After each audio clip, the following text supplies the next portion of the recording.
नमस्कार, आप सभी का मेरे इस चैनल रोचक कथाएं में पुनः स्वागत है। आज मैं आपको विक्रम बेताल की एक और रोचक कहानी मदन और रतन बताने जा रहा हूं। तो देर नहीं करते शुरू करते हैं आज की कहानी।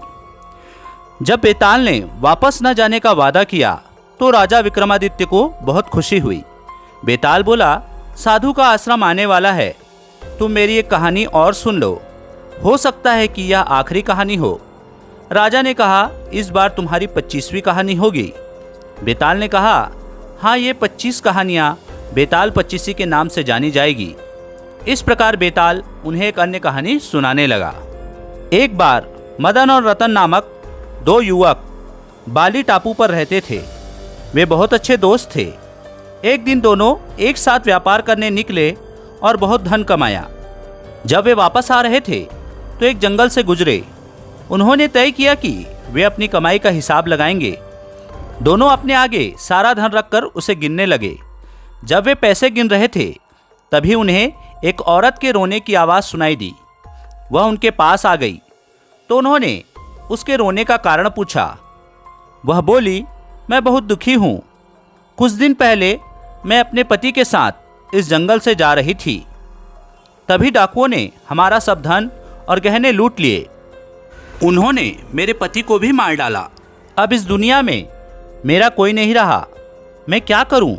मेरी समझ में कुछ नहीं आ रहा है। मदन और रतन को उस औरत पर बहुत दया आई। उन्होंने उसे अपने साथ बिठा लिया और खाने के लिए भोजन दिया। रात को वे अलाव जलाकर पहरा देते रहे ताकि कोई जंगली जानवर उन्हें नुकसान न पहुंचाने पाए। अब उस औरत के बारे में कोई फैसला करना जरूरी था। उन्होंने सोचा कि वे उस औरत को अपने साथ ही रखेंगे ताकि उसे कोई कष्ट ना हो। वे दोबारा उसकी शादी करने के बारे में सोचने लगे। फिर दोनों ने निर्णय किया कि उस औरत के साथ किसी की शादी हो जानी चाहिए। जब उन्होंने उस औरत से पूछा तो उसने सहमति में अपनी गर्दन हिला दी। लेकिन मुश्किल यह थी कि मदन और रतन दोनों ही उससे शादी करना चाहते थे। ऐसी स्थिति में उन्होंने निश्चय किया कि वे अपने नाम दो अलग अलग पर्चियों पर लिखेंगे और उस औरत से एक पर्ची चुनने को कहेंगे। पर्ची पर जिसका नाम होगा वही उस औरत से शादी कर लेगा। जब पर्चियां बनाई गई और उन पर्चियों में से उस औरत ने एक पर्ची उठाई तो उस पर मदन का नाम लिखा था। अतः मदन की शादी उससे हो गई।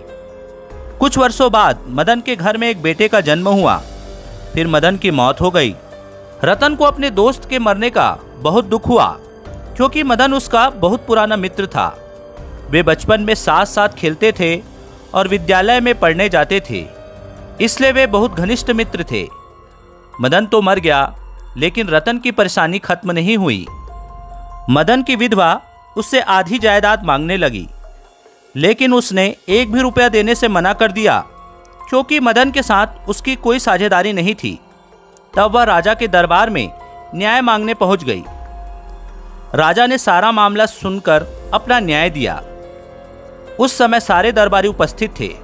वे भी जानना चाहते थे कि क्या राजा का फैसला उस औरत को मंजूर होगा। लेकिन उस औरत ने राजा के फैसले को माना और सराहा। इसके बाद वह खुशी खुशी अपना जीवन बिताने लगी।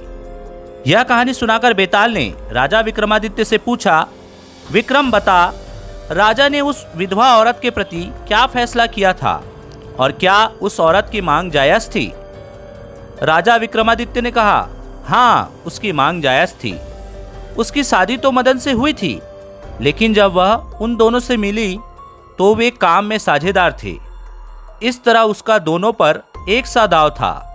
वह रतन की जायदाद में भी हिस्सा रखती थी।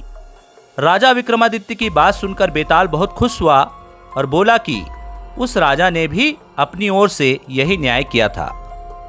तो दोस्तों, यह थी विक्रम बेताल की एक रोचक कहानी। आशा करता हूँ आपको कहानी पसंद आई होगी। पसंद आई होगी तो मेरे वीडियो को लाइक कीजिए, चैनल को सब्सक्राइब कीजिए और इसे ज़्यादा से ज़्यादा शेयर कीजिए। धन्यवाद।